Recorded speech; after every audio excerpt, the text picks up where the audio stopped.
Жол-жөнекей әлдебір фармацевттік қоймадан дәрі-дәрмек алмақ болып, айналып қалған Баяхмет тізгін ұшымен вокзалға жеткенде Алматы-Семей пойызының жүруіне санаулы ғана минуттар қалып еді. Алаң толы құжынаған халық, кешіккен жолаушылар вагонға кіруге жанталасса, енді біреулер жүргіншілерге жеміс-жидегін, шөлмектегі сусындарын, тіске басар тамақтарын тықпалап әуре. Айналаға айқай-шу, бірін-бірі іздеген дауыстар. Баяхмет 7-ші вагонды зорға тауып, билетте көрсетілген 15-ші орынға жайғасты да, өзін аттандыра келген баласы Саятпен асығыс қоштаса бастады. Ал балам, енді бөгелме, пойыз қозғалып кетсе үлгермей қалып жүрерсің, деді. Түр тұлға сөзінен айнымайтын сұңғақ бойлы аққұба боз баланы құшағына тартып. Үлгермесем 1-ші Алматыдан түспеймін бе, деді. Жас жігіт әке қасында әлде қала тұрғысы келіп. Қой, артық жүрсің, керегіне. Айтар тілегім, пәле жаладан аулақ жүр. Көрдің ғой, бұл заманда адамға сенудің қиын екенін. Санатбек пен келінге сәлем айт. Маған енді алаңдама көке. Маңдайымызға тиді ғой, енді ешкімге жем бола қоймаспыз.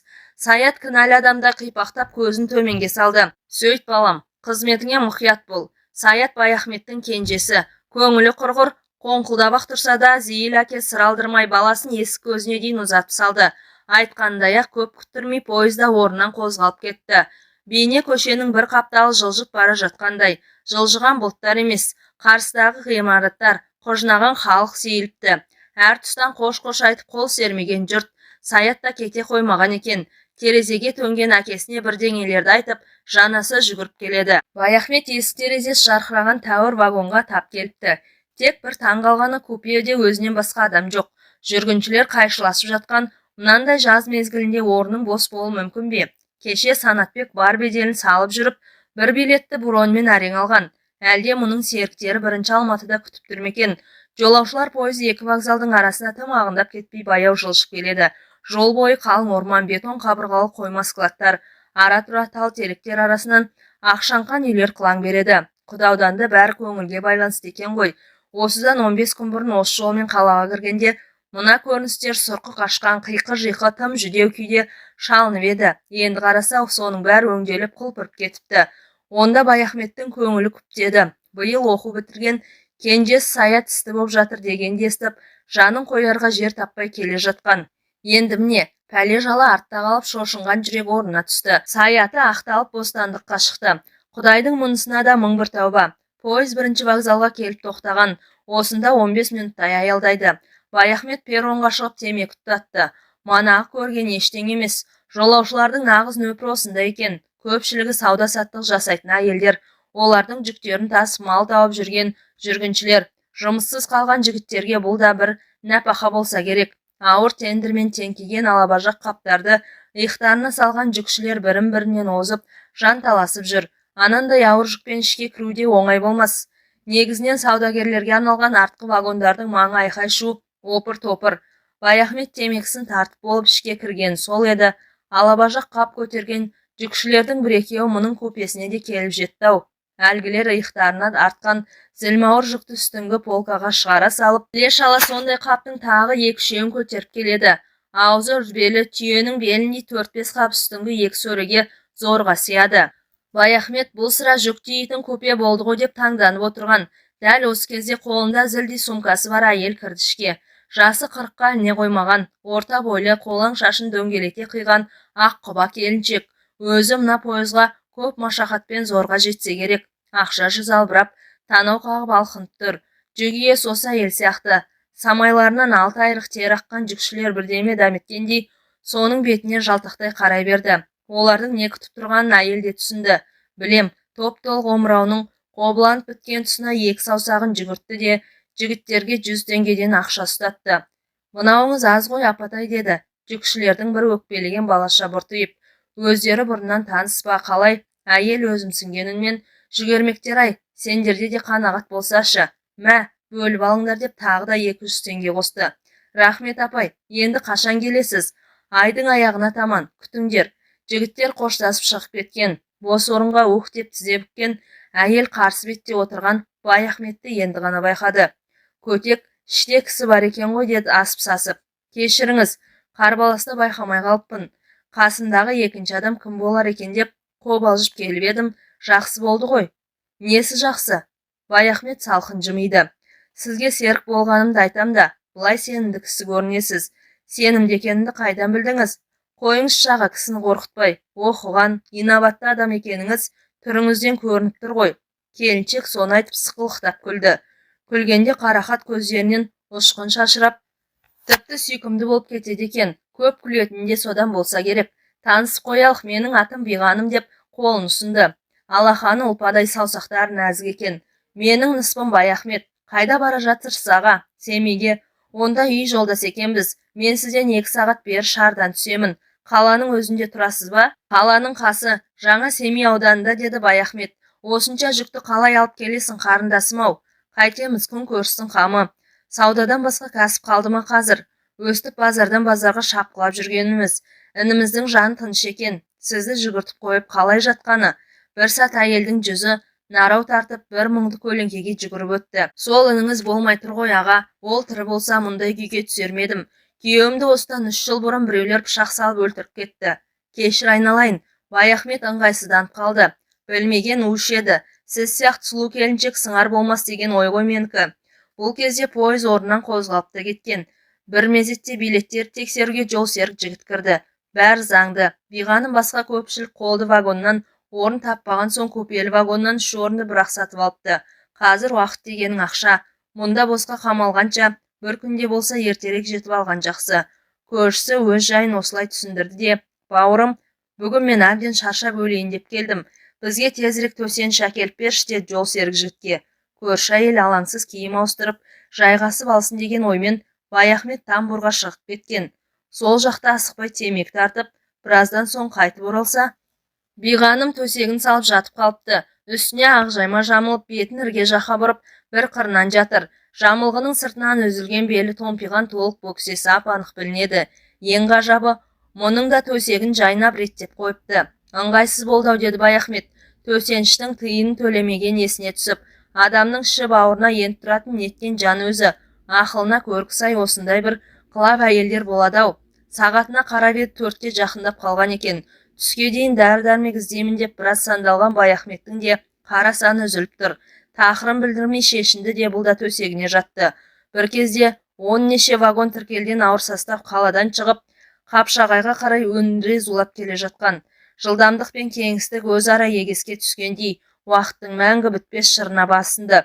Дөңгелек үні кейде бәсеңсіп, қомығып шалынса енді бірде ауа қабатын дар-дар айырып, өршелене бүдеп кетеді. Тарсыл-гүрсіл апыл-құпыл. Кейде бұл дыбыстар Баяхметтің құлағына апыл-тапыл дүние қапыл тәрізден естіледі.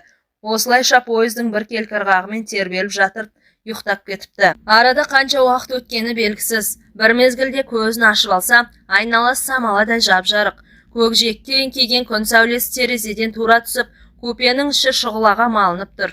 Сағат 6:30. 2 сағаттан астам ұйықтағанмын ғой сонда. Тұла бойы сергіп тыңайып қалыпты.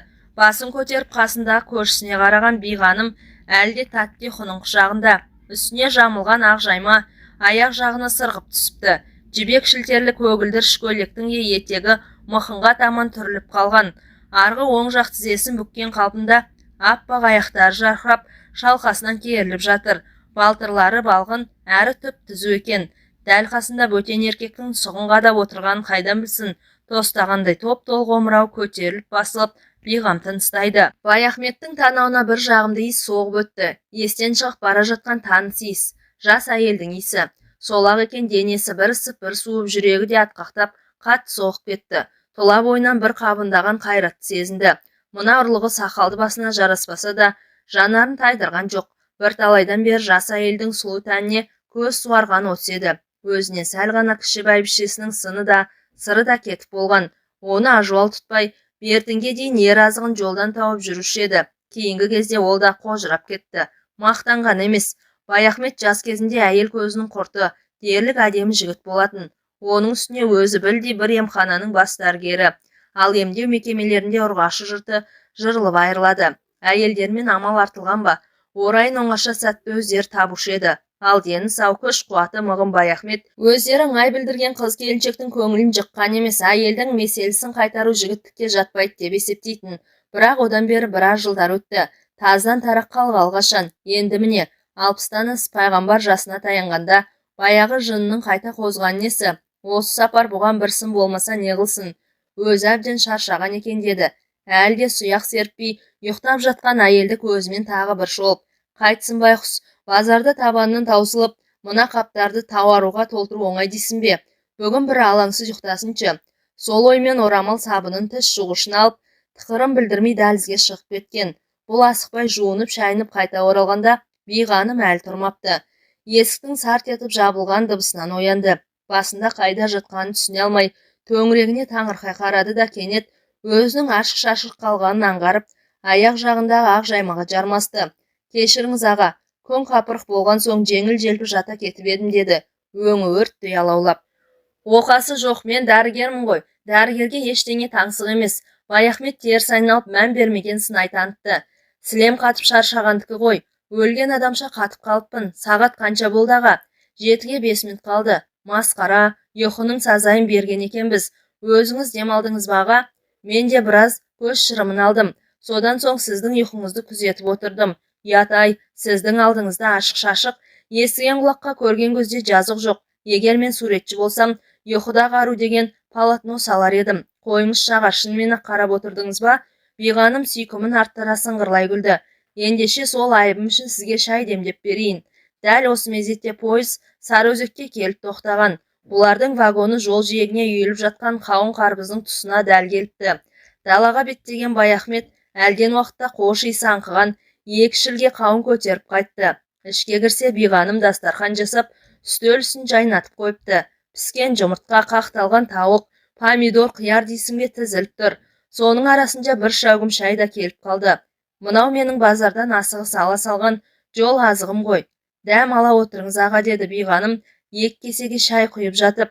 Мана үйден аттанарда Санатбектің келіншегі жолда жеңіз деп бір пакетке оны-мұны салып жатқан сияқты еді. Баяхмет те соған қол созды. Қойдың ойынды еті, кесілмеген ортан жілігі мен бір жақ сүбесі, семіз белдемесі, көкөніс, жеміс-жидек. Ең соңында қолы қаттылау бір нәрсеге тиіп еді. Газетке оралған бір шөлмек. Қазақстан коньяк екен. Әй, менің осы келінім де жөн біледі деп Баяхмет дауыстап жіберді. Манасы жол қысқартқанға жақсы болды ғой.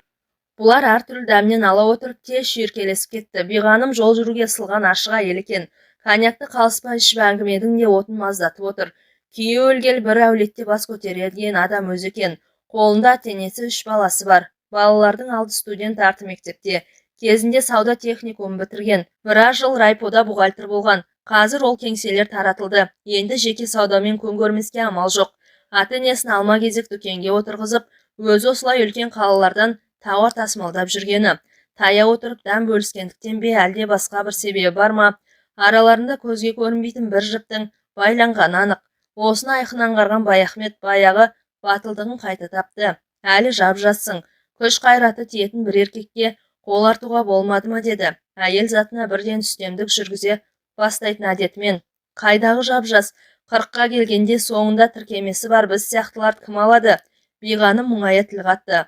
Бұл күнде отбасына сүйеу болатын жөн түзу еркек қалды ма? Тепсе темір үзетін не бір жігіттер әйелдеріне масыл боп үйінде жұмыссыз отыр. Бұл да бір өтпелі кезең шығар. Заман бұл қалыпта тұрмас деді Баяхмет, жылдам сырғып қалып жатқан боз жусаны далаға терезеден көз жіберіп. Өзіңіз жай қыдырып жүрсіз бе аға? Жоға, қыдырыс қалды ғой қазір. Балалардың тауқыметі де баяғы. Кенже ұлым биыл оқу бітіріп еді. Сол бала аяқ астынан сотталып кете жаздағаны. Қалайша, қалай деріңіз бар ма? Біздің ұл бір қызбен танысып жүріп, түбі өзіне серік болмағанын сезген соң бойын аулақ салған ғой. Бірақ қыз талақтай жабысып айрылмайды. Ақыры ырыққа көнбесін біліп өш алуға бекінеді. Туған күнін сылтауратып, пәтеріне қонаққа шақырады да мені зорлады деп полицияға хабарлайды. Ой, сұмдық-ай, сонда араларында бірдеңе болып бекен деді биғаным әйелге тән әуестікпен. Болған, бірақ ерікті түрде. Бұрында талай кездесіп жүрген ғой. Ал құқық қорғаушылар келгенде қыз өз көйлегін өзі жыртып, жәбірленген әйелдің кейпіне түскен. Содан не болды? Балаңыз ақталды ма әйтеуір? Ақталды. Үлкен ұл әкімшілікте қызмет істеуші еді. Сол бір тәуір адвокат тауып ісін сотқа жеткізбей босатып алды. Апыр-ай, жақсы болған екен. Ендеше сіздің осы жеңісті сапарыңыз үшін алып қоймаймыз ба? Бұлар шайға қанып ара-тұра коньяктан да ұрттап қойып, әрінен сөз етіп отыр. Бірақ қандай әңгіме айтса да айналып келіп, ер-әйел тақырыбына соға береді. Мына бір оңашалықта соны тілейтіндей. Бұрын кім білген, біздің заңдарымыздан адам түсінбейтін жайлар көп екен, деді Баяхмет 2 стаканға тағы да коньяк құйып жатып. Осы сапарда қылмыс кодексімен аздап танысқаным бар. Бір статьяда былай деп жазыпты: егер күйеу әйелінен еркінен санашпай күшпен игерген анықталса, 6 айдан 2 жылға дейін бас бостандығынан айырылады деп. Сұмдық емес пе? Солай деп жазып па? Биғаным сықылықтай күлді. Әйел аздап бұлданбаса, еркек сәл-пәл зорламаса бола ма? Жаңағы статья бойынша еркек атаулы түгел сотталып кетпей ме? Бәрін заңға апарып тіреміз де, кейде адамдар қатынасын өстіп қолдан ушықтыруымыз бар, деді. Баяхмет сәл ойланып қалып. Өркениеттің соры осы ғой. Бұлай қарасан дүние кең сияқты, бірақ айналаң толған тор, заң торлары. Сен сол шектеулі торлардың ішінде ғана өмір сүресің. Бұлар бір мезгіл сөзден тыйылып, жалындап батып бара жатқан күнге қарап сәл отырды. Сол-ақ екен, алаулаған қызыл бояу бірте-бірте сұйылып, жусанды дала суыған темірдей қара барқыт тартты. Тәңірдің тағы бір күні батты, деді Баяхмет, әлде терезеден көз алмаған күйі. Ертең басқа күн, басқа уақыт. Мына кеш енді айналып келмейді. Келіңіз, осы бір қайталанбас кеш үшін. Бұрын бұлай ішпеуші едім, маған бірдеңе көрінер, деді Биғаным коньяктан ұрттап қойып. Әңгіме айтыңыз шаға, сіздің сөздеріңіз сондай әсерлі. Қандай әңгімені ұнатасыз? Заман, уақыт жайында, махаббат жайында? Заман ауыр, деді Баяхмет. Қылмыс көп, күн сайын кісі өлімі, топ-тобымен сотталып жатқан адамдар. Кейде қайран қалам. Бір кезде осынау далада не полиция, не прокурор, не абақты болмапты. Соның өзінде адамдар еш алаңсыз өмір сүрген. Жауапкершілікте болмаса, кісі өлтіру, ел тонау деген атымен болмаған. Қазақ өмірі есігіне құлып салмаған ел ғой. Ал әйелше, әйелге байланысты жанжалдар болмаған ба? Мәселен Бекежан мен Төлеген болған, бірақ ол да жесір дауынан аспаған. Ал Бекежандар өлуде біреу ғана. Салт дәстүрді бұзған үшін де халық оған қарғыс айтқан. Ол заманда дүние кең болыпты ғой, еркектер 2-3 әйел алыпты, деді. Биғаным күле тіл қатып. Алған, бірақ бәрі емес, шамасы келгендер ғана. Жаугершілік заманда еркектің саны күрт азайып кетіп отырған ғой. Көшпенді өмірде шаңырақтың басы есі отыруы мүмкін емес. Мұндайда жетім жесірді күйзелтпеу үшін қорғансыз әйелді әмеңгерлік жолмен қайын-қайнағаларына қосатын болған. Бұл да болашақ ұрпақтың қамы. Біз түсініп жүргендей, қатын үстіне бару қорлық емес. Ол заманда жақсы әмеңгер тапқан әйел өзін бақытты санаған. Ондай құлшынып отырған қайнаға табылса, өзімізде тиіп алар едік, деді. Биғаным әзілдей тіл қатып. Егер заң рұқсат етсе, өзіңіз тоқал алар ма едіңіз аға, деді Биғаным бұған сыңай қарап. Алмағанда еркектің қоры мен дейсің бе? Бәйбіше болса қартайды, деді. Әйел алдында төмендегісі келмей. Сізді 60-ға келді деп ешкім айтпайды. Өзіңізді жақсы сақтағансыз. Дәрігерсіз ғой, ем-дом қолдандыңыз ба? Ем-домсыз-ақ Құдай берген қуатым жетеді, деді Баяхмет қарқылдай күліп. Баяғы аталарымыз мықты болған ғой, шаршаған жоқсыз ба? Егер ұйықтайтын ойыңыз болмаса, сізге бір әңгіме айтып берейін. Айта беріңіз, ұйқының есесін күндіз қайтардық емес пе, деді. Биғаным ықылас танытып. Бүгінгі адамдарда сын жоқ. Табиғат бүлінді, ауа бұлғанды, полигонның зардабы болса мынау. Кейде жап-жас жігіттердің төсектен қалып қойған көргенде жағаң тұстайсың. Менің алтын ине аталатын шағын емханам бар. Кейде жаңағыдай жігіттер келіп көмек сұрайды. Әрине ине саласың, тағы басқа ем-дом жасайсың. Кейбіреулерді соңынан келіп рахмет айтып жатады. Айтайын деген мол емес. Әлгіндей зәурет адамдарды көргенде менің есіме өзіме шет жағасын көрген бір оқиға түседі, деді Баяхмет бір ұзақ әңгіменің желісіне түсіп. Сізге әлі айтпадым-ау деймін. Мен балалық жастық шағымды шығыстағы Шыңжаң өлкесінің Тарбағатай аймағында өткіздім. Қазақ жер кең байтақ, сол даланы жайлаған көшпенділердің пейілі одан да кең. Сондықтан болар басқа ешбір қоғамға сыймайтын, өзге жерде ұшыраспайтын неше алуан жандар қыр елінде мол болушы еді. Бақсы, балгер, дәруіш, дуана, бақалшы, саудагер, қыдырмақшы, ақын, жыраулар дейсің бе толып жатыр. Қазекең ешкімге сен кімсің демейді. Әлгіндей кезбелер ішінде емін-еркін жүре береді. Біздің бала кезіміз 40-шы жылдардың басында Қоңырақын деген біреудің даңқы жер жарды. Қоңырақын келе жатыр десе, жылаған бала уанады. Өзіңіз сияқты жас әйелдер жанын қоярға жер таппай қалтырап кетеді. Үлкендер жағы мал құлағы саңырау, сол пәленің атын айтпаңдаршы деп ұрсып тастайды. Соншама құбыжық көрінген Қоңырақын кім дейсіз ғой? Ұры қар емес, керуен тонап кісі өлтіргенде жер жоқ. Ел аралаған көп кезбенің бірі. Өзі 30-шы жылдар осы жақтан ауып барыпты. Сүйегі бәйжігіт ішінде жұмық десетін. Бала кезімде бірер мәрте көргенім бар. Жасы 30-дың ішінде енді ілінген ұзын бойлы ер тұлғалы қарасұр жігіт еді. Жүрген жерін думанға толтыратын әнші домбырашылығы тағы бар. Шын аты Қоңырбай екен. Жұрт әлгіндей өнеріне қарап Қоңырақын атап кеткен. Сол Қоңырақын бір ғана міні әйел затына ұстамсыз болды. Өңі тәуір ұрғашы көрсе болғаны, көзі тұнып еркінен айырылып қалады.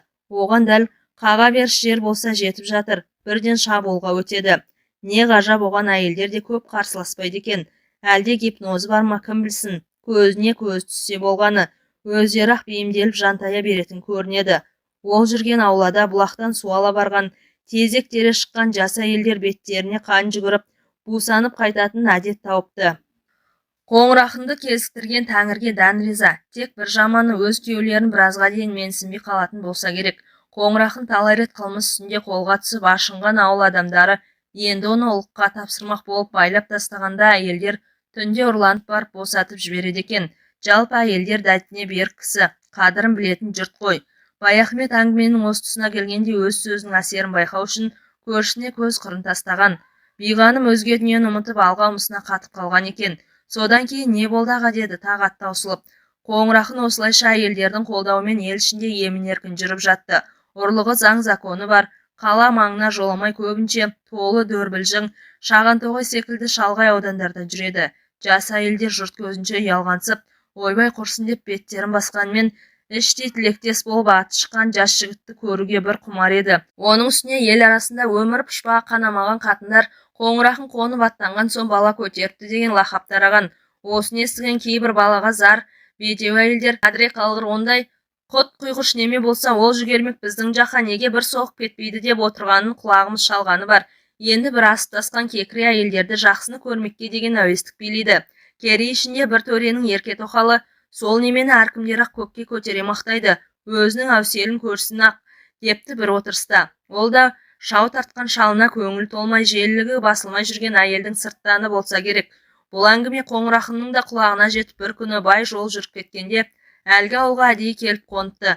Екі мықты оңаша үйде арман сайқасады ғой баяғы. Ертеңіне төсектен тұра алмай қалған тоқал сырлас абысындарына, бұрын байға тидік деп босқа мәз болып жүріппіз ғой. Несін айтасың? Еркектің не екенін бүгін көрдім. Мың болғыр, қамау терімді бір алып құрыс-тырысымды жазып кетті. Көптен ұйқымның қанғаны осы шығар деген екен. Осындай сөздерден кейін азаматтың абыройы аспандамай тұра ма? Баяхмет әңгімесін қайта жалғады. Бір ғажап, әйелдер ғана емес, еркектер де Қоңырақынға тым жауығып кетпейтін. Қызғаныш іштарлықтан гөрі қызығу бағалау басым еді. Мәселен, біздің Қазекең қорада қойын қырып кетсе де қасқырды еш уақытта жамандамайды ғой. Қайта дала серісіне сырттай сүйсініп мойындап отырады. Мынау да соған ұқсас бірдеңе. Әлде бөрік кигеннің намысы бірдеме? Жігіттер Қоңырақын туралы сөйлегенде сөз әлпеттерінен әлде бір мақтаныш, мадақ сарын сезіп тұратын. Өйткені бөрік кигендер сонау адам атадан бері ақ жаулықтылардан жеңіл келе жатыр ғой. Енді міне араларынан бір қайтпас қайсар шығып кеткен еселерін қайырғанына сүйсінетін тәрізді. Оның үстіне біздің қазақ қызғанышқа тым бой алдырмаған халық қой. Махаббатқа ойнап білуге жол ашық. Бұл жағынан француздарға өте жақынбыз. Әуезовтің Абай жол романын оқыған боларсыз. Романда Құнанбайдың жас тоқалы Нұрғаным күйеуінің көзіне көрінеу шөп салады. Соны біле тұрып, бір ұлысты уысына ұстаған Құнанбай Жонжар тоқалына көлденең тұра алмайды. Әуезов мұны ойдан емес, өмірден алғанына күмән жоқ. Осы Дон Жуан деген француздардан шықпады ма? Соны мадақтаған қаншама драма, жыр дастандар бар, деді Биғаным сөзге араласып. Қоңырақынның желке тұсына аттың жалақ жауырынан шыққан жүндей бір уыс ақ шаш болушы еді. Сөйтсек оның мәнісі былай болған екен. Бірде Қоңырақын тояттауға жан таппай зарғып келе жатып бір сайда саяқ отырған жалғыз үйге түседі. Үйде енесі мен келіні ғана болса керек. Кемпір сырттағы жер ошақ басында құрт қайнатып отырады. Төрде отырған қонақ келіншек ұсынған қымызды бірақ сіміреді де, босағаны тысталап берем дегенде білегінен шап береді ғой баяғы. Әрине көп қарсылық болмайды. Бір мезгілде ошақ басындағы кемпір әлде бір оқшау дыбыстардан секем алып ішке кірсе, жаңағы қонақ келіншекті жәукемдеп жатыр дейді. Келіннің кегі оңай ма? Бірден ажыратуға ұмтылған, жалма-жан керегеде ілулі тұрған қылшылбырды жігіттің мойнына салып жіберіп шірене тартқан екен. Қонақ онысын шыбын шаққан құрлы көрмей, жұмысын жалғастыра беріпті. Ал келіні қарсыласып бұлқынудың орнына, апатай-ау, боларыс болды ғой, сәл шыдай тұрыңызшы деп жалынатын көрінеді. Соны көрген енесі, әй мына неменің көні кеуіп қалған ба деп далаға жүгіре шығып, бір ожау ыстық құртты жігіттің желкесіне құйып жіберіпті. Ең ғажабы, қоңырақсын сонда да құшағын жазбаған, бірақ желке шашы қолма-қол жидіп түссе керек. Естерліктен қалған бір белгі осы шығар дейді екен мәнісін сұрағандарға. Қоңырақының мұндай жоғы қалай түскені жайында түрлі болжамдар айтылған, деді Баяхмет алдындағы шайды ұрттап қойып. Біреулер оның есі ауысқан, әумесер жынды десе, енді біреулер ауысқан ештеңесі жоқ, дені сапсау, ол тегінде бір байдың мырзасы екен. Арғы беттен ауып келген соң әйелі бұдан айнып басқа біреумен қашып кетті. Содан ұрғашы жұртында өші бар. Кемінде 1000 әйелдің етегін ашпасам ит болайын деп серт ұстапты десетін. Ол меженің қашан толарын кім білсін. Білетіндердің айтуынша есеп 200-ден енді ғана асса керек. Анандай күйеу тастап кетіп жүрген ол хатында да оңбайды екен, деді биғаным қарадай алқынып. Ақыры не болды аға? 40-шы жылдардың ортасында сол қоңырақын үшті күйлер ғайып болды, деді Баяхмет. Тағы да әртүрлі қауесет тараған. Астырттағы займенкілердің бірінде бір ұйғырдың жас әйеліне шапқан екен, күйеуісінен түсіп, балтамен шауып өлтіріпті десті біреулер. Бұған жұрт онша илана қоймады. Бұл екінші дүниежүзілік соғыс жүріп жатқан кез болатын. Осының алдында қоңырақын арғы бетте еркек кіндік түгел соғысқа кетіп, ауылда тек қатын қалаш қана қалыпты. Елге қайтпасам болмас деп жүреді екен. Соған қарағанда туған жеріне қайтып келуде ғажап емес. Бұл жақта ондай адам симайды ғой. Сорлы жігіт ит жеккенге айдалып кетті ме екен, кім білсін. Бұл кезде қас қарайып сағат 11-ге жақындап қалған. Баяхмет мана келген қауынның бірін тіліп, бұлар енді соны жеп отырған. Сіз дәрігерсіз ғой, қоңырақының бойындағы жойқын қуатты қалай түсіндірерсіз, деді биғаным әлде жаңа әсерінен айғалмай. Баяхмет бұған сәл ойланып барып жауап берді. Жалпы ол уақыт табиғаттың әлі бүлінбей таза тұрған кезі ғой. Адамдар қазіргідей әлдеқайда қуатты еді. Ал қоңырақынға келсек, адам организмде кейде осындай патологиялық ауытқулар болады. Бұл да соның бір нышаны шығар сірә. Биғаным үстелісін ретке келтіріп, тамақ қалдықтарын жинастырып жатқанда Баяхмет дәлізге шығып кеткен. Сол маңда тоқ басып темекі тартып ұзақ аялдады. Шығыстан топ-толық ай көтеріліп келеді екен. Тамыздың 15 жаңасы болар. Көптен бері мұндай толық айды көріп тұрған осы. Жарықтық ай, бүгін толған айдың түні екен-ау, деді. Іштей тебіреніп, аяқ астынан бойға желік бітуі осы айдың әсері емес пе екен? Тұла бойына ай сәулесі себезденіп сіңіп жатқандай бір рахат күйге бөленіп, ол терезенің алдында ұзақ тұрды. Баяхмет купеге қайтып оралғанда биғаным төсегін салып жатып қалыпты. Күндізді көргенде ақ жайманың астында керіліп жатыр, бірақ ұйықтамаған ық. Бұл да өз орнына келіп қисайды. Шам сөнген, алайда толған айдың кешінде дала жап-жарық, терезеден алагеуім сәуле түсіп тұр. Ұйқы келер емес.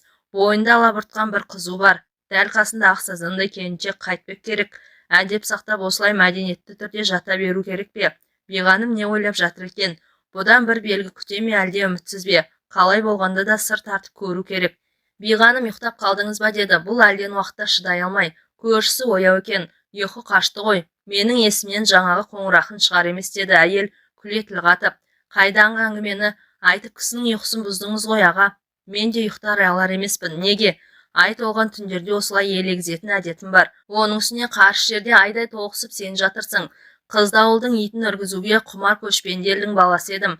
Бірге белгі бермесем еркек басыма мін болады деп 2-дай күн кешудемін. Ой аға, қандай қызықсыз өзіңіз, деді биғаным сылқ-сылқ күліп. Арамыз бірақ қадам жер. Үйтіп басыңызды қатырғанша бері қарай аттай салмайсыз ба? Кейде қол жетпес армандай көрінетін нәрсенің бір ғана сөзге батыл бір қадамға ілініп тұратын бар-ау. Несін айтасың? Бұл бір естен кетпес кеш болды. Баяхмет ұятқа қалмай толған айдың түнін жақсы өткізді. Ертеңіне түске таман пойыз шар бекетіне келіп тоқтады. Биғаным жүктерін әкеліп қойған екеуі жабылып жерге түсірді. Қарсы алған ешкім байқалмайды. Адамдар бір күннің ішінде бір-біріне бұлай бауыр басып қалады деп кім ойлаған? Баяхмет кеше осы уақытта дүниеде биғаным деген әйел барын білуші еді. Енді міне, қиып кете алмай іші қорғыр қоңқылдап тұр. Келіншек жорта көңілденіп күлген болады. Бірақ оның да жанарында нілденген жас бар. Бәлкім тағдыр жазса тағы да кездесетін шығармыз, деді. Биғаным бірінші тіл қатып. Тұрағымыз осы. Маңдайында биғаным деген жазу бар, дүкенді осы елдің бәрі біледі. Міндетті түрде кездесуіміз керек, деді Баяхмет жан дүниесінің әлден ақ құлази бастағаннан қарып. Егер осыдан жолықпай кетсек түк баяны жоқ, бәтуасыз біреулер болып шықпаймыз ба? Соны айтып визитный карточкасын ұсынған. Онда алтын емханасының мекен жайы, телефоны апанық жазылған болды. Жақсы болды ғой, анда-санда барып ине салдырып тұратын, деді биғаным бұрынғы көңілді қалпын қайта тауып. Семей деген біз үшін қауындықтың жолындай, мұндайда уақыттың тым тез өтетін әдеті ғой. Алдан жасыл шам жанып пойыз жүруге ыңғайланды. Қалайда келетін бол, күтемін деді Баяхмет, тепшектен аяғын сала беріп. Пойыз орнынан қозғалып кетті. Үйілген жүктің қасында биғаным әлі қол бұлғап тұр. Баяхметке ол жылап тұрған